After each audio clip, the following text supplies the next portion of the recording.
ओम शांति। आज की साकार बाबा के महावाक्य 7 जनवरी 2023। बाबा कहते, मीठे बच्चे, तुम्हें बाप द्वारा बाप की लीला अर्थात ड्रामा के आदि मध्य अंत का ज्ञान मिला है। तुम जानते हो, अब ये नाटक पूरा होता है, हम घर जाते हैं। प्रश्न, स्वयं को बाप के पास रजिस्टर करना है तो उसके लिए कौन सा कायदा है? उत्तर, बाप के पास रजिस्टर होने के लिए पहला, बाप पर पूरा पूरा बलि चढ़ना पड़ता। दूसरा, अपना सब कुछ भारत को स्वर्ग बनाने की सेवा में सफल करना होता। तीसरा, संपूर्ण निर्विकारी बनने का कसम उठाना पड़ता और फिर कर कर भी दिखाना होता। ऐसे बच्चों का नाम ऑलमाइटी गवर्नमेंट के रजिस्टर में आ जाता है। उन्हें नशा रहता कि हम भारत को स्वर्ग व राजस्थान बना रहे हैं। हम भारत की सेवा के लिए बाप पर बलि चढ़ते हैं। गीत। ओम नमो शिवाय। ओम शांति। बाबा कहते, जिसकी महिमा ये गीत है, वही बैठकर अपने रचना की महिमा सुनाते हैं। जिसको लीला भी कहा जाता है। लीला कहा जाता है नाटक को, और महिमा होती है गुणवान की। तो उनकी महिमा सबसे न्यारी है। मनुष्य तो जानते नहीं, बच्चे जानते हैं कि उस परम पिता परमात्मा का ही इतना गायन है, जिसकी शिव जयंती भी अब नज़दीक है। शिव जयंती के लिए ये गीत भी अच्छा है। बाबा कहते, तुम बच्चे उसकी लीला को और उसकी महिमा को जानते हो। बरोबर, ये लीला है। इसको नाटक ड्रामा भी कहा जाता है। बाप कहते हैं कि देवताओं से भी मेरी लीला न्यारी है। हर एक की अलग अलग लीला होती है। जैसे गवर्नमेंट में प्रेसिडेंट का, मिनिस्टर का मर्तबा अलग अलग है ना। अगर परमात्मा सर्वव्यापी होता तो सबकी एक एक्ट हो जाती। सर्वव्यापी कहने से ही भूख मरे हैं। बाबा कहते, कोई भी मनुष्य न बाप को न बाप की अपरम अपार महिमा को जानते हैं। जब तक बाप को न जाने तब तक रचना को भी जान न सके। अभी तुम बच्चों ने रचना को भी जाना है। ब्रह्मांड, सूक्ष्म वतन और मनुष्य सृष्टि का चक्र बुद्धि में फिरता रहता है। यह है लीला अथवा रचना के आदि मध्य अंत की नॉलेज। इस समय दुनिया के मनुष्य है नास्तिक, कुछ भी नहीं जानते और गपोड़े कितने लगाते हैं। बाबा कहते, साधु लोग भी कॉन्फ्रेंस आदि करते रहते हैं। विचारों को ये पता ही नहीं कि अब नाटक पूरा होता है। बाबा कहते, अभी कुछ टच होता है, जबकि नाटक पूरा होने को आया है। अभी सब कहते हैं राम राज चाहिए। क्रिएशन के राज्य में ऐसे नहीं कहते थे कि नया भारत को हो। अभी बहुत दुख है। बाबा कहते, तो सभी आवाज़ करते हैं कि हे प्रभु, दुख से छुड़ाओ।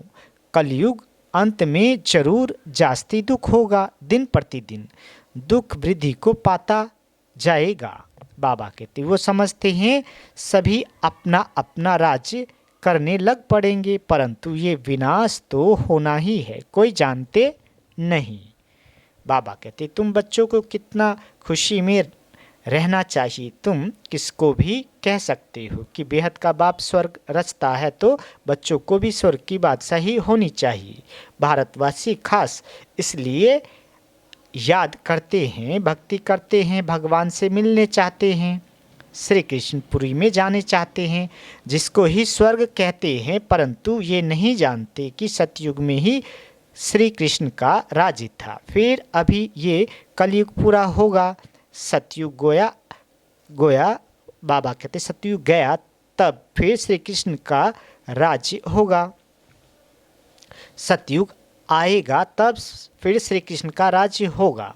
ये तो सभी जानते हैं कि शिव परमात्मा की सभी संतान है। फिर परमात्मा ने नई सृष्टि रची होगी तो जरूर ब्रह्मा के मुख द्वारा रची होगी। ब्रह्मा मुख वंशावली तो जरूर ब्राह्मण कुलभूषण होंगे।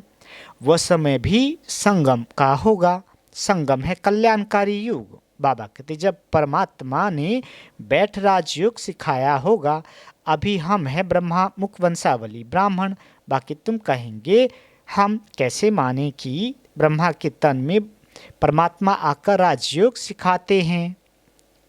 तुम भी ब्रह्मा मुख वंशावली बन राजयोग सीखो तो आपे ही तुमको भी अनुभव हो जाएगा। इसमें बनावट की व अंधश्रद्धा की कोई बात ही नहीं। बाबा कहते अंधश्रद्धा तो सारी दुनिया में है। इसमें भी खास भारत में गुड़ियों की पूजा बहुत होती है। आइडल प्रस्थम भारत को ही कहा जाता है। ब्रह्मा को कितनी भुजाएं देते हैं। अभी ये कैसे हो सकता है? हाँ, ब्रह्मा के बहुत बच्चे हैं। जैसे विष्णु को 4 भुजाएं दिखाते हैं, 2 लक्ष्मी की 2 नारायण की। वैसे ब्रह्मा के भी इतने बच्चे होंगे। समझो 4 करोड़ बच्चे हो तो ब्रह्मा की 8 करोड़ भुजा हो जाए, परंतु ऐसे है नहीं। बाकी प्रजा तो जरूर होगी। ये भी ड्रामा में नूंद है। बाप आकर ये सब बातें समझाते हैं। वह तो समझ नहीं सकते कि आखिरी क्या होना है। कितने प्लान बनाते हैं, किस्म किस्म के प्लान बनाते हैं। यहाँ बाबा का तुम बच्चों के लिए एक ही प्लान है और ये राजधानी स्थापन हो रही है। जो जितनी मेहनत कर आप सामान बनाएंगे उतना ऊंच पद पाएंगे। बाप को नॉलेजफुल ब्लिसफुल रहमदिल कहते हैं। बाप कहते हैं मेरा भी ड्रामा में पार्ट है। माया सब पर बेरहमी कर रही है। हमको आकर रहम करना पड़ता है। तुम बच्चों को राजयोग भी सिखाता हूँ, सृष्टि चक्र का राज भी समझाता हूँ। नॉलेजफुल को ज्ञान का सागर कहा जाता है। तुम बच्चे जानते हो, किसको समझा भी सकते हो। यहाँ अंधश्रद्धा की कोई बात ही नहीं। हम निराकार परमपिता परमात्मा को मानते हैं। पहले पहले उनकी महिमा रचनी करनी चाहिए। वह आकर राजयोग द्वारा स्वर्ग रचते हैं। फिर स्वर्गवासियों की महिमा करनी चाहिए। भारत स्वर्ग था तो सभी सर्वगुण संपन्न 16 कला संपूर्ण थे। 5000 वर्ष की बात है। बाबा कहते तो परमात्मा की महिमा सबसे न्यारी है। फिर है देवताओं की महिमा। इसमें अंधश्रद्धा की कोई बात नहीं। यहाँ तो सब बच्चे हैं, फॉलोवर्स नहीं है। ये तो फैमिली है। हम ईश्वर की फैमिली हैं। असल में तो हम सब आत्माएं परमपिता परमात्मा के बच्चे हैं। तो फैमिली हुई ना। वह निराकार फिर साकार में आते हैं। इस समय ये वंडरफुल फैमिली है। इसमें संशय की बात ही नहीं। शिव की सभी संतान है। प्रजापिता ब्रह्मा की संतान भी गाए हुए हैं। ब्रह्मा बाबा कहते हैं हम ब्रह्मा कुमार कुमारियां हैं। नई सृष्टि की स्थापना हो रही है। पुरानी सृष्टि सामने है। पहले तो बाप की पहचान देनी है। ब्रह्मा वंशी बनने बगैर बाप का वर्षा मिल ना सके। ब्रह्मा के पास ये ज्ञान नहीं है। ज्ञान सागर शिव बाबा है, उनसे ही हम वर्षा पाते हैं। हम हैं मुख वंशावली, सभी राजयोग सीख रहे हैं। हम सबको पढ़ाने वाला शिव बाबा है जो इस ब्रह्मा तन में आकर पढ़ाते हैं। ये प्रजापिता ब्रह्मा जो व्यक्त है वह जब संपूर्ण बन जाते हैं तब फरिश्ता बन जाते हैं। सूक्ष्म वतन वासियों को फरिश्ता कहा जाता है। वहाँ हड्डी मांस नहीं रहता। बच्चियाँ साक्षात्कार भी करती हैं। बाप कहते हैं भक्ति मार्ग में अल्पकाल का सुख भी मेरे द्वारा ही तुमको मिलता है।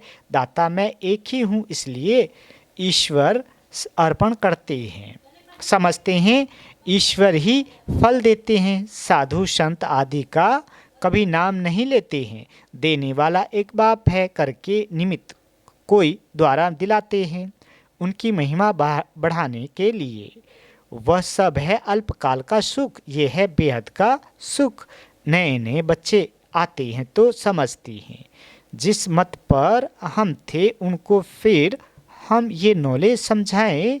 इस समय सब माया की मत पर है, यहाँ तो तुमको ईश्वरीय मत मिलती है। ये मत आधा कल्प चलती है क्योंकि सतयुग त्रेता में हम इसी बाबा कहते सतयुग त्रेता में हम इसी प्रारब्ध भोगते हैं। वहाँ उल्टी मत होती नहीं क्योंकि माया ही नहीं है। उल्टी मत तो बाद में ही शुरू होती है। अब बाबा हमको आप समान त्रिकालदर्शी त्रिलोकी नाथ बनाते हैं, ब्रह्मांड का मालिक भी बनते हैं, फिर सृष्टि के आदि सृष्टि के मालिक भी हम बनते हैं। बाप ने बच्चों की महिमा अपने से भी ऊंच की है। सारी सृष्टि में ऐसा बाप कभी देखा जो बच्चों के ऊपर इतनी मेहनत करे और अपने से भी तीखा बनाए। कहते हैं तुम बच्चों को विश्व की बादशाही देता हूँ, मैं नहीं भोगता, बाकी दिव्य दृष्टि की चाबी मैं अपने साथ में रखता हूँ, अपने हाथ में रखता हूँ। भक्ति मार्ग में भी मुझे काम में आती है। अब भी ब्रह्मा का साक्षात्कार कराता हूँ कि इस ब्रह्मा के पास जाकर राजयोग सीख भविष्य प्रिंस बनूं। ये तो बहुतों को साक्षात्कार होता है। प्रिंस तो सभी ताज सहित होते हैं, बाकी बच्चों को ये पता नहीं पड़ता कि सूर्यवंशी प्रिंस का साक्षात्कार हुआ व चंद्रवंशी प्रिंस का। बाबा कहते जो बाप के बच्चे बनते हैं वो प्रिंसेस तो जरूर बनेंगे, फिर आगे व पीछे अच्छा पुरुषार्थ होगा तो सूर्यवंशी बनेगा, नहीं तो चंद्रवंशी।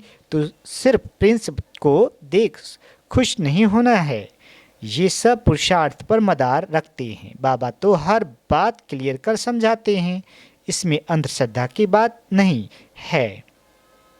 ये है ईश्वरीय फैमिली। इस हिसाब से तो वह भी ईश्वरीय संतान है, परंतु वह कलयुग में है, तुम संगम युग पर हो। किसके पास भी जाओ बोलो हम शिववंशी ब्रह्मामुख वंशावली ब्राह्मण ही स्वर्ग का वर्षा पा सकते हैं। किसको अच्छी रीति समझाने की मेहनत करनी पड़ती है। 150 को समझाएं तब उससे कोई एक निकले। बाबा कहते जिसकी तकदीर में होगा वह कोटों में कोई निकलेगा। आप सामान बनाने में टाइम लगता है, बाकी साहूकार का आवाज़ बड़ा होता है। मिनिस्टर के पास जाते हैं तो पहले वह पूछते हैं आपके पास कोई मिनिस्टर आता है। जब सुनाते हैं कि हाँ आते हैं तो कहेंगे अच्छा हम भी चलते हैं।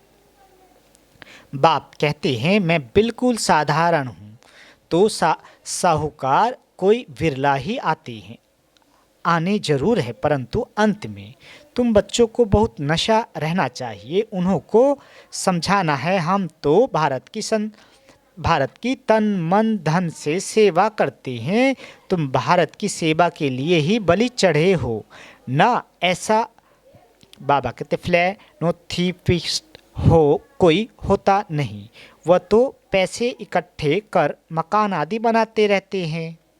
आखिर तो ये सब कुछ मिट्टी में मिल जाना है, तुमको तो सब कुछ बाबा पर बलि चढ़ाना है। भारत को स्वर्ग बनाने की सेवा में ही सब कुछ लगाना है, तो फिर वर्षा भी तुम ही पाते हो। तुमको नशा चढ़ा हुआ है।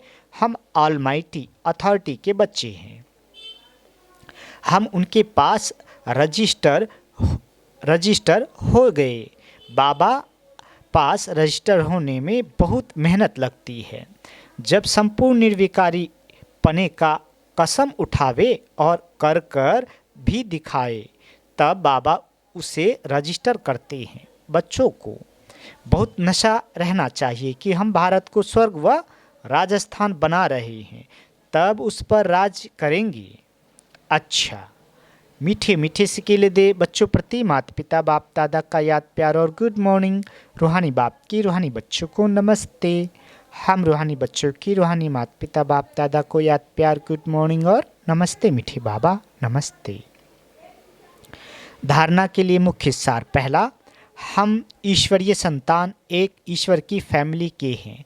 हमें अभी ईश्वरीय मत मिल रही है, इस रूहानी नशे में रहना है, उल्टी मतों पर नहीं चलना है। दूसरा, भारत की सेवा के लिए ब्रह्मा बाप के समान पूरा पूरा बलि चढ़ना है, तन मन धन भारत को स्वर्ग बनाने में सफल करना है, पूरा पूरा फिलैनोथोपिस्ट दानी बनना है।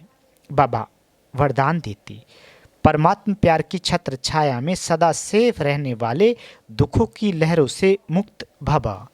बाबा कहते, जैसे कमल पुष्प कीचड़ पानी में होते भी न्यारा रहता है और जितना न्यारा उतना सबका प्यारा है, ऐसे आप बच्चे दुख के संसार में से न्यारे और बाप के प्यारे हो गए। ये परमात्मा प्यार छत्र छाया बन जाता है और जिसके ऊपर परमात्मा छत्र छाया है उसका कोई क्या कर सकता।